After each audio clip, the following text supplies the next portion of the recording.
just to give you guys an idea of how the two-year program kind of used to work, and then talk about some of the challenges that we've had with that program over the last little while and why we're changing things. A lot of it is just looking at how to make our program better, both internally and then also responding to some of the ways that the industry has changed over the last 5 or 6 years, and in many ways where we think the industry is going to be going. From there, we'll talk about the new programs that we're running through. I'll give you an overview of the 3 levels of courses we have. The lowest level is called the leader level courses. The middle level are the instructor level, and then the highest level are guide level training courses. And then to finish things up, we'll talk a little bit about applying for the program. I know some of you guys have already applied for the program, and some of you guys haven't yet applied for the program. I'll talk about both of those cases.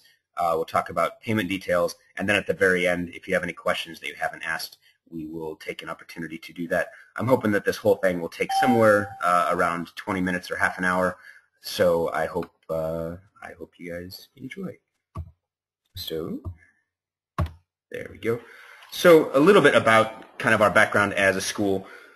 The other director of the program, her name is Jaya, and I worked as guides in Alaska since the year 2000. And in 2002, the company we were working for got sold to somebody who wasn't a mountaineer. He was a business guy, and he was a kayaker. So he didn't have anybody to train his guides, and so the job of guide training fell to us as the most senior guides within the company. And we discovered that we really, really enjoyed the guide training side of things. So for a couple of years, we ran guide training. The first 2 years, we did it for just his company. And then the third year, the third summer that we did that, we actually did it for a couple of companies in the area that we were going for. And in 2005, we kind of had a thought of, if people are coming out of most of our students had come out of a 4-year university program, and so after 4 years at school, they still didn't actually have the field experience that they needed to be genuinely worthwhile in the field. They could write you a novel on risk management, but they couldn't actually manage risk in a field context. So our job at the time was to basically teach them how to take what they'd learned and apply it to a field context. And then in 2005, we thought, why don't we just make our own school? We'll make our own university and put together guide training in that way. So in 2005, we founded the Mountain Training School. It was originally founded in Chile. That was where we were working at the time and kind of fell in love with the area. And in 2006, we began running our 42-day courses, which were at the time, based on the guide training courses that we had been running. And we decided over about a 2-year period, we wanted to expand that program. And so in 2008, we began the development of our 2-year mountain guide school, which is what we've been running. We've had 8 years of students go through that now, 8 classes of students go through that. And we applied to the Wilderness Education Association for accreditation. And so all of that came to fruition in 2010 when our first year of guide school students came through. And an amazing group. We've got actually 3 of those graduates who are working for us. Tyler, who is our operations manager in Alaska, and then Linus and Ian, who run respectively our lead guides for our ski and our rock climbing program. And we've had now, I think it's 73 students go all the way through the 2-year program. And last year, we started taking a look at the industry, and I'll talk about this a bit in a minute, and we decided that we wanted to apply for the next level up of accreditation. So in 2013, we actually received the highest level of accreditation possible from the Wilderness Education Association. And so in conjunction with that, we started to make these big changes to our program itself. In 2014, so this year, about 2 weeks ago, we got our final approval from the Department of Veterans Affairs to be able to accept the GI Bill. So for those of you who are military, we can now accept GI Bill funding, and I'll talk about that a little bit later at the end of this as well. And so, moving forward, the big things that are kind of coming up with our program in the next month or so are, a month from now, every 2 years, we take a look at our program in detail. So what I do is I bring together all of our guides, all of our instructors within the school, or at least as many as are able to participate. And then I also bring in some folks from outside our organization. So This year, for example, I'm bringing in the director of Alaska Pacific University's outdoor education program. I'm bringing in somebody from Knowles. I'm bringing in an IFMGA guide. I'm bringing in a guy who does safety audits within the outdoor education industry, and I'm bringing in the president of the accreditation committee from the Wilderness Education Association, and these are folks who are outside of my school, plus everybody who's inside of our school. And we get everybody together for about a week, and we go through all of our curriculum and our assessment tools and some internal stuff, as well as things like guide communications and guide training programs for our lead instructors as well. And so we're doing that big review. That'll be March 1st to March 7th of this year. And then in April, the first round of our new regime starts with us, and hopefully we'll have at least a couple of you joining us for that. And then in the next few years, you'll get a job as a mountain guide or a ski guide or a rock climbing guide. So that's the short and easy plan. So to look back a bit about what the Mountain Training School has historically done, we've basically done two categories of training. The first is that we used to run courses for recreational climber students who were looking to basically go out, learn the skills to go out and have fun. They weren't looking for professional development, but were looking for some serious mountaineering, rock climbing training. So we used to run what used to be called the Patagonia Mountaineering School and the Alaska Mountaineering School, and then the rock climbing school in Spain. And the other program that we ran was a 2-year mountain guide training program, which I would imagine that most of you are familiar with, and that's what we've run historically. And so these are the 42-day courses, and then this is the old 2-year program. So it used to be that we began with a 21-day backpacking course and followed it up with a 42-day backcountry ski course, a 42-day basic mountaineering module, a 42-day kind of a combination module. We've got like a 7-day class on expedition planning, a 10-day class on education training, so teaching our students to be teachers, a 10-day wilderness first responder, which is the entry level, it's kind of the guide level wilderness medicine class for the program. And then we would also do about a 4-day class on professional development, and this would be things like writing a resume, writing a cover letter, going through what's called your I-Roll portfolio, which is how you get certified within the WEA. And just going through all of the things that you need to get a job at the end of the day. Some of you guys would laugh if you saw some of the resumes and things like that come across our desk, and we want our students to be able to go out and present themselves well to the world. So that was the idea with that module. And then we would do a 42-day traditional rock climbing module, an advanced mountaineering module, which was 42 days, and then about a year of internship and apprenticeship, in order to kind of get our students the experience that they would actually need to take the skills that you learn in the first year, turn that around, and in your second year, actually apply them. You're working with real students in real locations. And so that's the program. And the goals for the program were to first give you the skills training that you need across a range of things. The technical skills that you need, communication skills, risk management, both in the field as well as documentation, so written risk management. And so that's the kind of big stuff that we're looking for. We were hoping to get you guys the certifications that you guys would need. So the Wilderness Education Guide certifications, the American Avalanche Association Level 1 and Level 2 Avalanche certifications, your Wilderness First Responder. And then the other big areas with the program were to get you some actual field experience. So under the old program, it was about 450 total field days, and about half of that was done as an apprenticeship. And the reason that we did it as an apprenticeship was because we felt that it was really important that you actually work with real students in a real situation. And the other thing that we wanted to do was kind of contrary to like what a university does. In a university, you'll do 90% classroom time and 10% field time, and that has always seemed silly for mountain guides and outdoor educators. So we wanted to do about 90% field time with about 10% classroom time. Of course, within that, there are some things that make sense to teach in the classroom, like education theory is something that's more easily taught in a classroom, and crevasse rescue is something that's more easily taught on a glacier in the snow. So we tried to divide things out into appropriate areas. And then the last thing that we wanted to do was we wanted to give our students connections. So we would have guides who work with us from all over the world. I've got guides from Spain and guides from Italy and guides from the States and guides from Canada and guides from New Zealand, all in our program, so that when you're done, you have a whole bunch of connections all over the world. So that was the original program goal. And at the end of the day, what we wanted to do was get you guys a job. So that was really our only metric for success.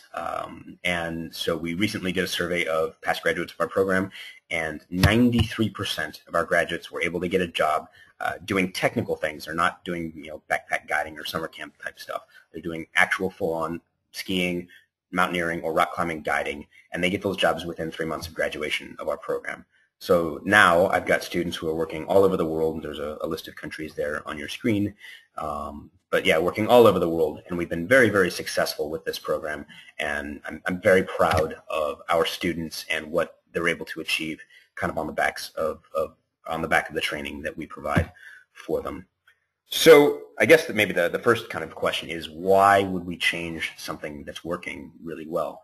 So over the 8 groups that we've had go through this program so far, we've had a couple of challenges internally. One of the biggest challenges, and something that surprised me maybe more than I thought it would, was dealing with the group dynamics. So essentially you can imagine so a normal student group is 8 students with 4 instructors.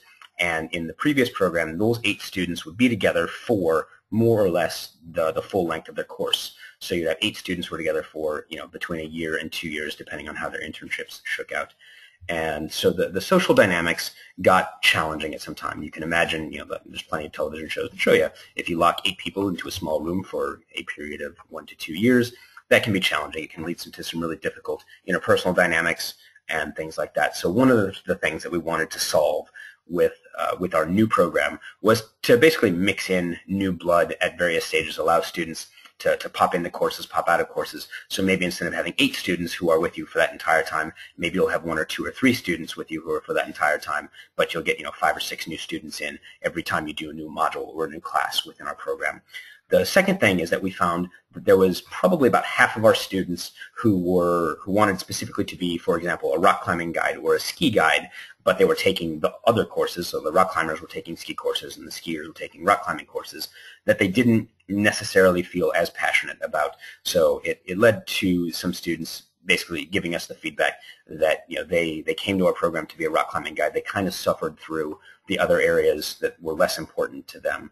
And so another one of the problems, basically that problem that we wanted to solve then, was to allow students the flexibility to take whatever programs they were interested in and were applicable to them for their career development. And so that kind of relates to the third point here, that we wanted to provide that flexibility that if you wanted to take, if you want to be a rock climbing guide, then you can take basically nothing but rock climbing courses. If you want to be a ski guide, to at least a certain extent, you can take nothing but ski courses and really focus in on the area that you're looking to actually do it. And the other thing that we also found out is that a lot of our students found it challenging to commit to one full straight 2-year program. And so rather than forcing students to commit to a single time period of 2 straight years, we wanted to make it more flexible so that a student could come for at least some portion. They could come for 6 months or 8 months, and then if something came up, they had a friend's wedding that they wanted to go to. That's happened a couple of times, or maybe they had a family emergency, a parent or grandparent, something along those lines that they need to go away, that allows them the flexibility to go away for a period of time and then actually come back and continue within the program. So that was kind of the internal stuff that we were trying to solve. Externally, a lot of what we're looking at is just trying to figure out where the guide industry is going. And so looking in the United States, the National Park Service has just started requiring that anybody who works in a national park as a guide be an accredited guide through an organization like the AMGA, the Wilderness Education Association, the AE, which is the Association for Experiential Education, and those are basically the only 3 that are going to be accepted within the industry. So the industry is changing a lot in that right now, if somebody wants to be a mountain guide, all they have to do is say, hey, I'm a mountain guide, and they're a mountain guide. But starting in 2015, that's not going to be the case. You have to be either certified or work for an accredited company within those organizations. And in 2017, the AMGA is going to start requiring that anybody who works for an AMGA accredited program has to be an AMGA, or at least working through the AMGA guide process. So the AMGA has exams at a couple of different levels. And so if you work for a company that has AMGA accreditation as opposed to WEA or AEE accreditation, you'll have to be starting to go through the AMGA process. And so we were looking at that, and then also we have a lot of international students. I don't know how many of you are from the States or how many of you are from other places, but probably about 2/3 of our students come from somewhere other than the United States. And so looking at certifications that are broadly accepted internationally, the WEA is currently accepted as hard currency in 7 countries. The IFMGA is accepted in 17 countries, and both certifications will work by default in a lot of places. Most of Asia just requires that you have some sort of certification, and they don't really specify anything. But there are places that do specify specific certifications. So the WEA and the IFMGA certifications that we're looking at now really work with that. And so that was, kind of externally something that we were looking to do, is provide more and higher level certifications for our students. And the other thing that we want is we also want to help kind of steer the conversation of where the guide industry goes. One of my, I guess, personal pet peeves with a lot of guides is most guides don't have any education and mentorship training.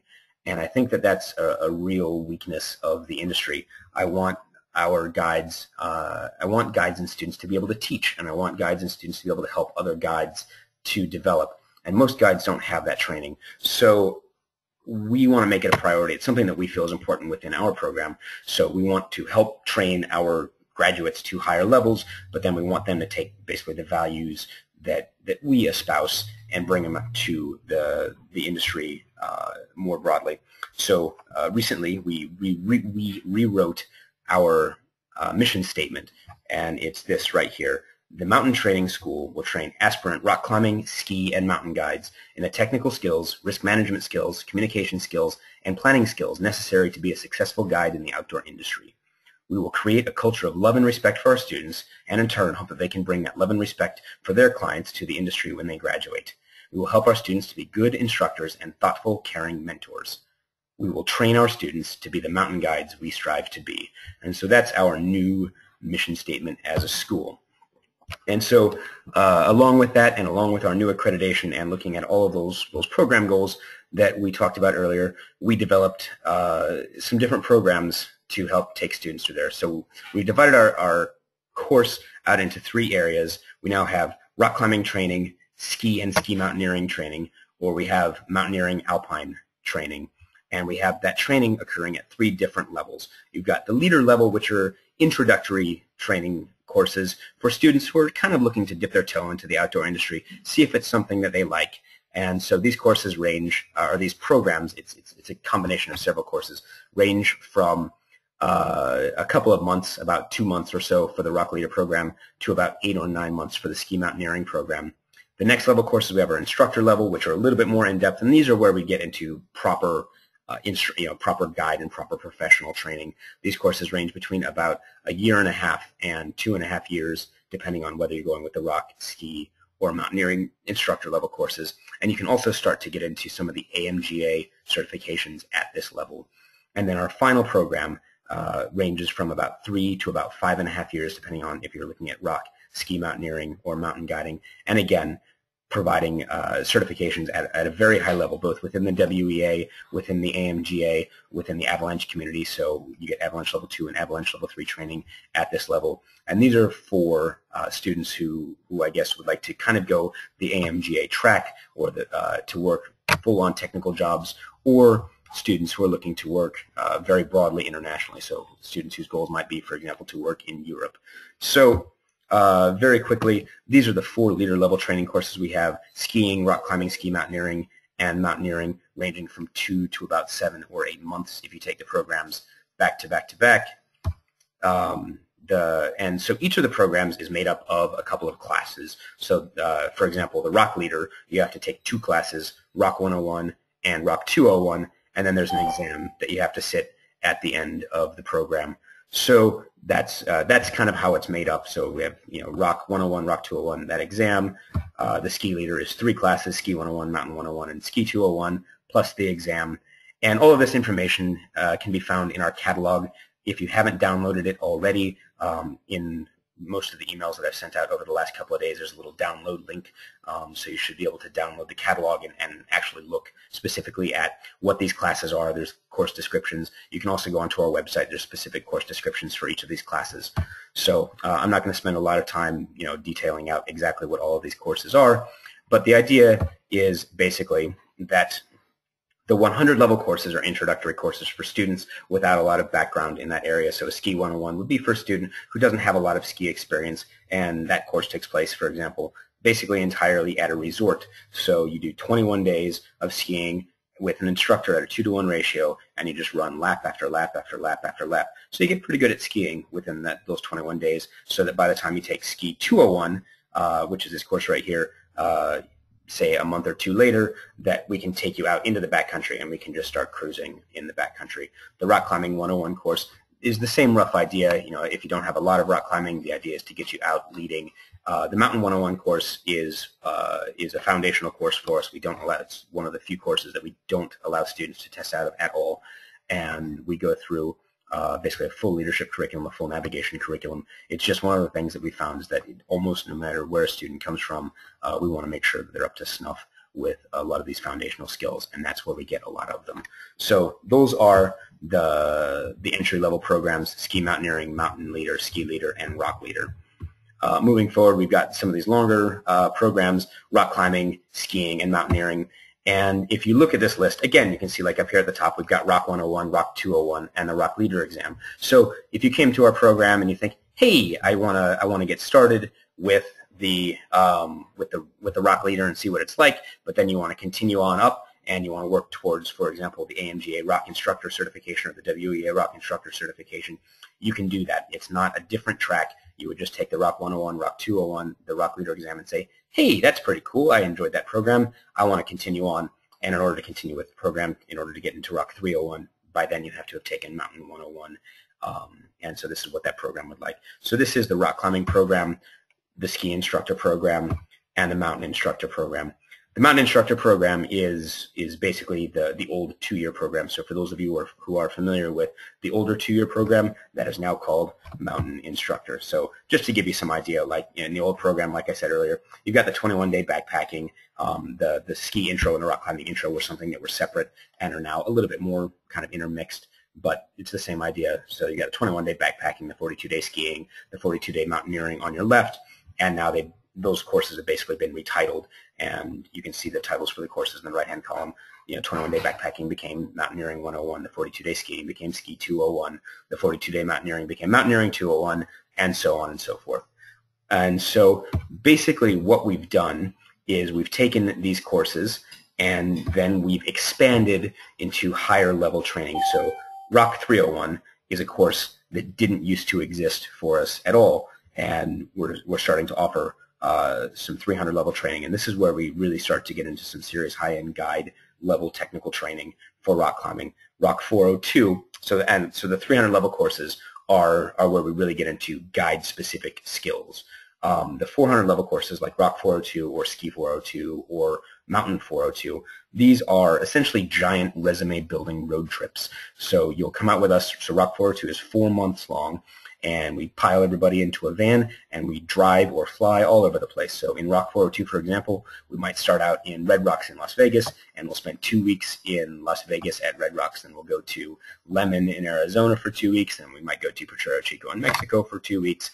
And then from there, we might fly to Europe, and we'll spend 2 weeks in the Dolomites, and then 2 weeks at Chamonix, and then 2 weeks in northern Spain. And the idea is to get a diversity of training in different areas with different rock types, but also to work with different guides in all of these areas, so experts in these particular areas, so that you, A, get to see a bunch of different leading styles, a bunch of different, not leading in lead climbing, well, lead climbing and lead climbing, but also leadership styles, as well as teaching styles, and then you're also developing connections. So especially within like those 402, 403, and 404 courses, you might work with 10 or 15 different instructors from all over the world.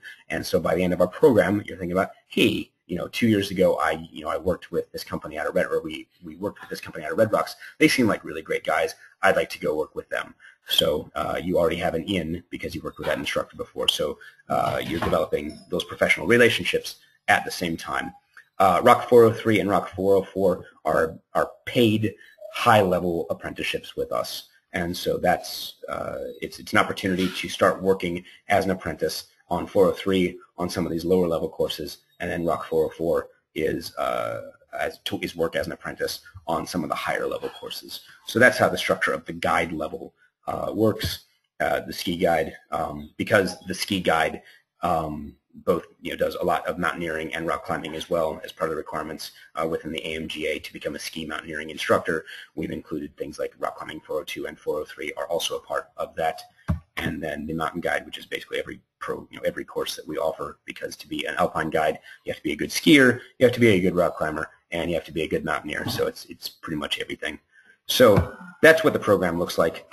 In terms of who our students are, I'm hoping that one of these three describes you. About 20% of our students right now fit the kind of college-age student demographic. So somewhere between 18 and 22, they know that traditional schooling isn't necessarily what they want, and so they also know that they've got a deep connection with the outdoors and they're looking to get into the guiding market. Most of my students who are in that age group tend to be American. The next level we have, and this is about 40% of our student base, are recovering professionals. So those of you who have graduated from a program, with an economy degree or an investment banker or a lawyer or something along those lines, and you sit in the office for a couple of years and you're like, oh, this is not what I want to be doing.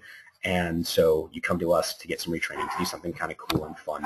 A lot of our students in this category are also international. We have a lot of Scandinavians, Sweden and Norway, a lot of Australians, Canadians come through our program who fit this description. So if you're not an American, don't worry. And if you're not 20 years old, also don't worry, because I have a lot of students from these other demographics as well. And then the third major category of students that we have are former military. So these are folks who have been in one branch or another of the military, and they're starting to make a transition to a civilian career. And I would imagine most of these folks got into the military for a couple of reasons. Probably that you didn't necessarily want the traditional officey lifestyle, and you probably want to continue not to have the traditional officey lifestyle. So that's those folks. So hopefully, that is one of you guys. So to start kind of wrapping things up here, what we're looking at in terms of actually getting into the program. If you already applied to us, anytime in the last year or so, if you got accepted under the old regime, you're accepted into the new regime. If you're looking to, and it doesn't matter which of these programs actually appeals to you. If you want to be a rock leader, or if you want to be the full mountain guide, that's okay. The application process is the same across the board. And then basically what you do is you apply to us, you tell us which course or courses that you want to take, and we put you down for those, you send us a deposit, and away you go. If you haven't yet applied, the application process is very slightly different than it used to be. The first step is still you go online, you fill out an online application. The second thing we'll do is I'm going to email you as soon as I get your application, basically a Word document. It's called, Do You Mind If I Ask You a Personal Question?, which is just to get a little bit more information about who you are and what your goals are in the world. I found that what we're asking to do is a little more complicated than something that can kind of be filled in an online box, and so that's it's something that takes a lot of my students a couple hours to do, and it's just looking at kind of who you are, what your goals are, what your strengths are within kind of your broader life. And then the last thing is we have about an hour-long telephone interview. You do that either with me, with Jaya, or with Tyler, and after that, then we let you know if you've been accepted to the program. We try and do that within 24 hours of the interview. And the thing I guess I want to stress here is that we're not necessarily looking for the best skier or the best climber. I don't actually care if you've been skiing for 20 years or 6 months. The idea is that I can teach you how to ski, but what I can't teach you is things like determination, hard work, dedication, responsibility, love, care, that sort of thing. Those are the skills that we're actually assessing for. At the end of the day, I can teach you stuff, but I can teach you technical skills, but I can't teach you to have, I guess, the personality that I'm looking for in my guides and my instructors.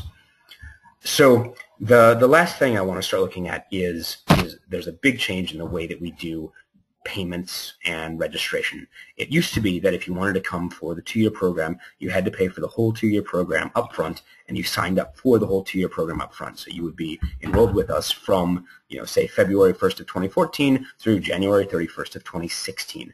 In the new program, what we're doing is we're asking students to basically choose course by course by course which courses they want to take. So if you want to come and you want to take the April Ski 101 and the July Mountain 101 and then the December Rock 101, you can do that. You don't necessarily have to sign up for a course consecutively, bang, bang, bang, one after the next after the next.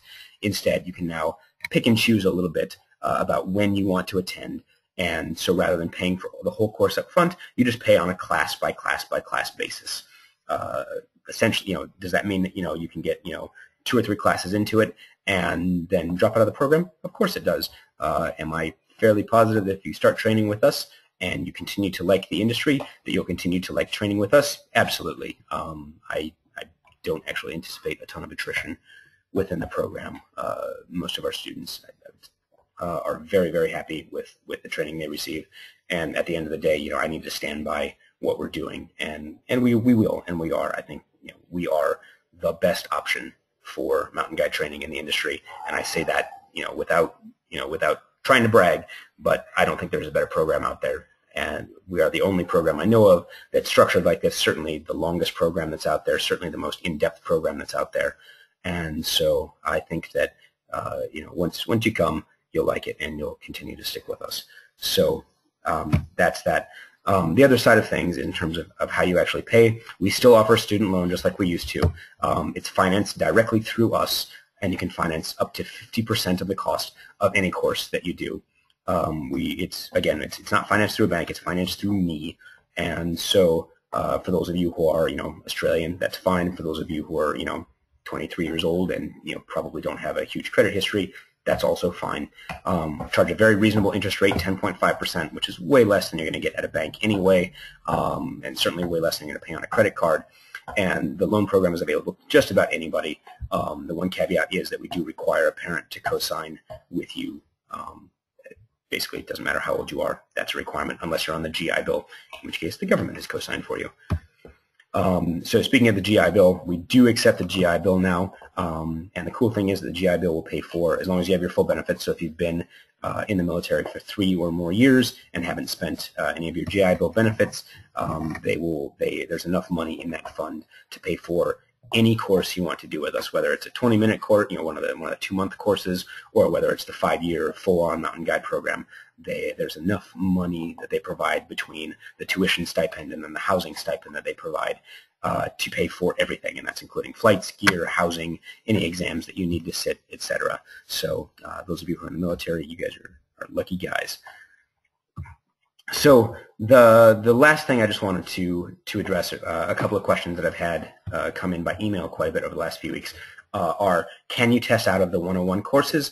The answer is for rock climbing, or for rock 101 and ski 101, the answer is yes, basically provided you meet the prerequisites that we lay out and are willing to do a little bit of work in order to demonstrate that you're able to do it. So for example, with the ski 101, we basically want to know that you are a competent skier, and so I've got a document that outlines exactly what we want to see in order for you to prove that to us. But if you're a good skier already, if you've been skiing for 10 years and you can go to a resort and rip just about anything on the mountain, great. There's no reason to force you to do that again. So absolutely. As I explained earlier, the Mountaineering 101 course is a really foundational course for us in terms of skills.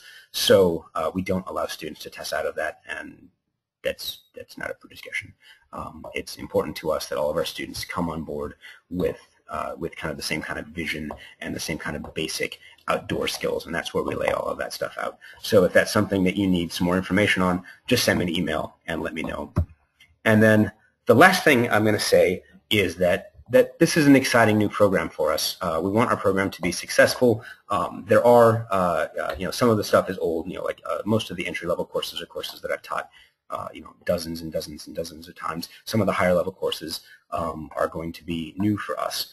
And so for those of you who are interested in joining soon with us, provided that you're willing to give us some detailed feedback, and we'll have a detailed questionnaire on any class that you take with us, provided that you're willing to give us some photographs that we can use on our website, and provided that you're willing to write us basically a blog post or a story, a testimonial basically, for every module that you take, and you're going to begin your training with us on any course that we run this year, so only in 2014, we'll give you a $1,000 discount on every course that you do. So not a one-time $1,000 discount, but every time you take a class with us, a $1,000 discount for any course that you do with us in the next 5 years.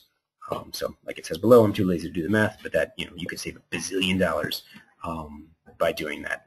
And so that's an offer that we want to make to you guys to help us make this program the best program it can possibly be. So I guess now that I've kind of finished up talking about my perspective on things, here's a couple of pictures of what could be you in just a few years. And I'm ready to take questions. So if you have a question, if you can just type, hey, I've got a question, or just type the question itself into that little chat box on the side. I didn't get any questions during the presentation, so I don't have any to answer just yet.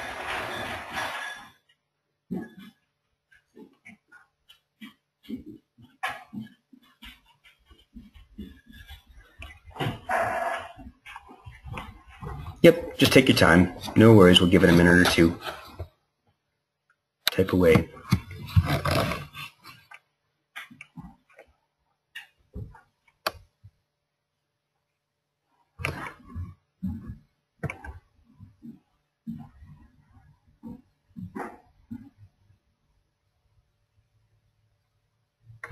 Okay, excellent. So somebody asked, where does the program start? And the answer to that question is it varies a little bit. So the Mountain 101 courses take place in either Alaska or Chile, depending on what time of year you start. So courses that are run in the North American summer, so Mountaineering 101, starts in June in Alaska, and it starts in January in Patagonia. The ski courses, again, we just follow the winter. So the Ski 101, there's one that is in there's one in Alaska in December, and there's one that's in Patagonia in July as well. So it'll depend on that. So the next question I have is, do we have an updated itinerary or course schedule? I do. I have an itinerary for 2014 and 2015 ready to go, and I will email that to everybody who participated. In fact, I'll probably just email it to everybody, but I'll email it to you guys as soon as this is done. So you guys will have that, both the 2014 schedule and the 2015 schedule. Another class, is there a minimum age requirement? The minimum age for the mountaineering and the ski courses is 18, and for the rock climbing course is 16.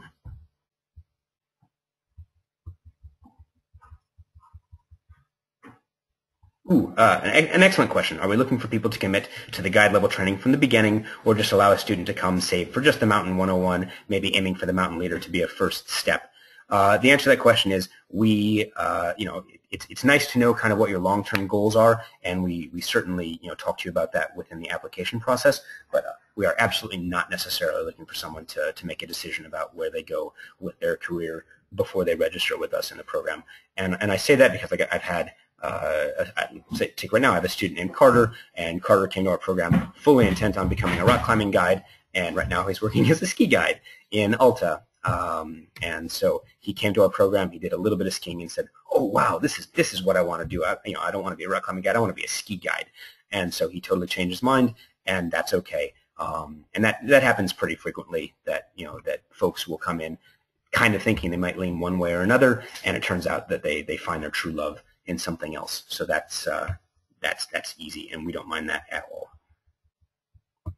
The next question is, can I get either a WEA or an AMGA certification?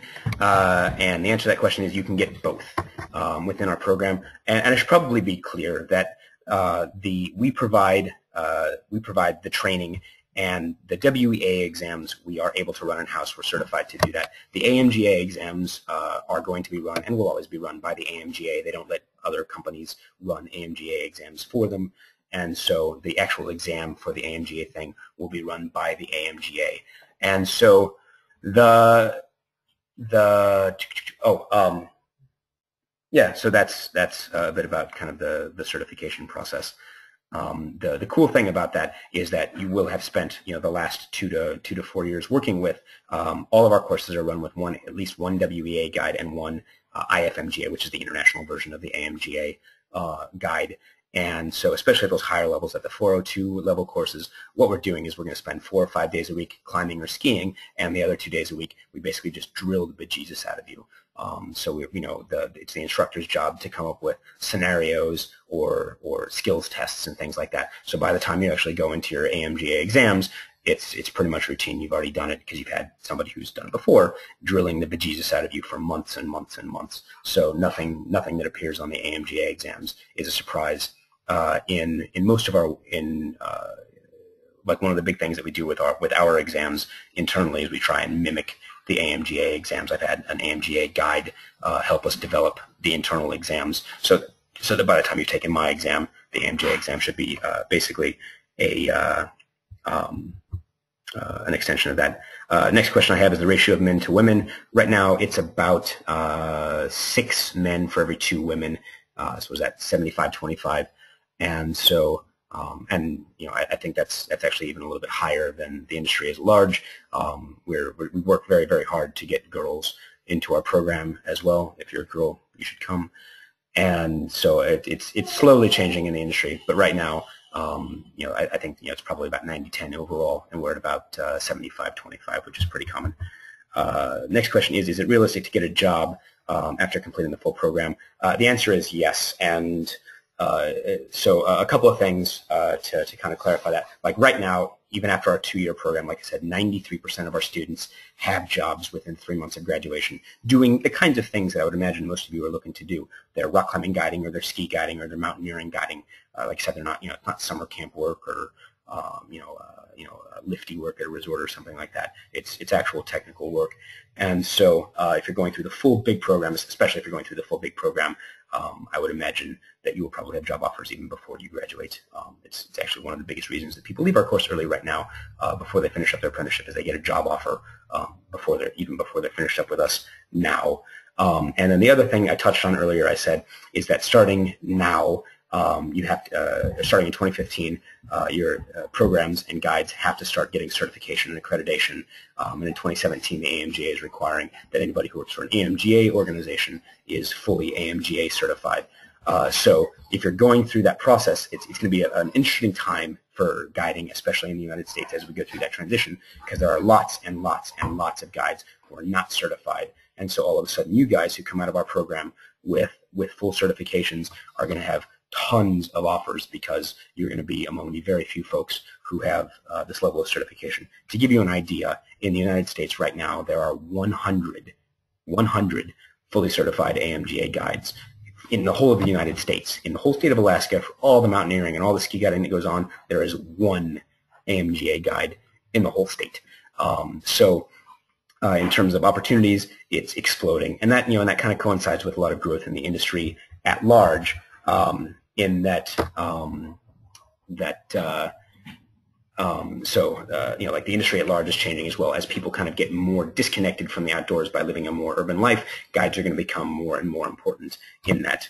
The next question is, what makes the Mountain Training School different from AAI, the American Alpine Institute, or IFMGA? A couple of things. The biggest difference is that we provide significantly more in-depth training. So AAI's program, for example, it's 4 courses that I think range between about 10 and 20 days. So that's about 80 field days plus a 2-day avalanche level 1 and a single pitch instructor rock climbing thing. And so that that would be about the equivalent of our ski mountaineering leader or a mountain leader course. So if that's the level of training and that's the level of experience that you're looking for, it's pretty comparable in terms of like field time, in terms of qualification of instructors, and in terms of qualifications that you can earn by the end of that program. The IFMGA program is a little bit longer and a little bit more detailed, but again, it compares. It's about a year of training. And so, again, what you can kind of expect out of that is what we would give about to our ski mountaineering leader. And and I say that with a tremendous amount of respect for both of those programs. They do a good job with their training. Our program is designed to take somebody who is basically starting fresh and drag them all the way up to guide level within the WEA and guide level within the AMGA, and neither of those programs provide training at that level. Certainly neither of them provide the amount of field experience that we have. Within like some of the higher end programs, you're looking at between, say, 500 and 1,000 field days. And neither of those courses provide structured apprenticeship opportunities. And that's a huge thing, the opportunity to actually work with actual clients in actual situations under the kind of umbrella and guidance of somebody who's there specifically to mentor you. A lot of companies, kind of give you the training and they chuck you out into the cold, cruel world, and you never really get that feedback from a lead guide. Most guides, unfortunately, are not great mentors and great instructors. Instead, they're good guides, and so a lot of the quote unquote training that happens is folks go out into the thing and they follow somebody around for a couple of months here and there, and they're supposed to absorb what it means to be a good guide by osmosis. And that's not how you learn to be a good guide. It actually takes structured mentorship and structured training and structured apprenticeship, and that's what we provide. Next question is, do we take married couples? Yes, we do. If the other side of you isn't a climber or isn't in the program, there are some opportunities for that. It's probably a little bit more difficult to have them actually, we don't allow them to live at base camp full time, but they could certainly live nearby, bearing in mind that most of our courses are field-based, and you may not want to uproot your partner and drag them out with you.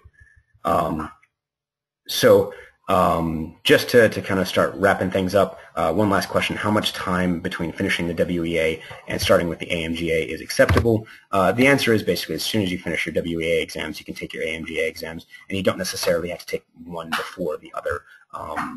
Neither is a prerequisite for the other. We usually recommend that students take the WEA exam first because those are run internally with us, and we can give you some really, really structured feedback, which will also help you get through your AMGA exams, and the AMGA exams are a lot more expensive than the WEA exams, so we want you to be able to pass that right away. So that's everything I have for questions. We're basically coming up on an hour right now, so I'm sure everybody's tired of listening to me anyway. Thank you all very, very much for your participation. I'm going to send out a recording of this so that you guys can go back through and review it or show it to your friends or your family, and that would be just fine. And I will also send you guys out the 2014-2015 schedule before tomorrow. So thank you guys very, very much. Have a great evening. And everyone's ready to say thanks. You guys are very welcome. And you guys rock. And I will, I'm traveling tomorrow, but if you guys have any questions, just send me an email, and we can set up a time to chat. Thank you very much. Have a great evening. Goodbye.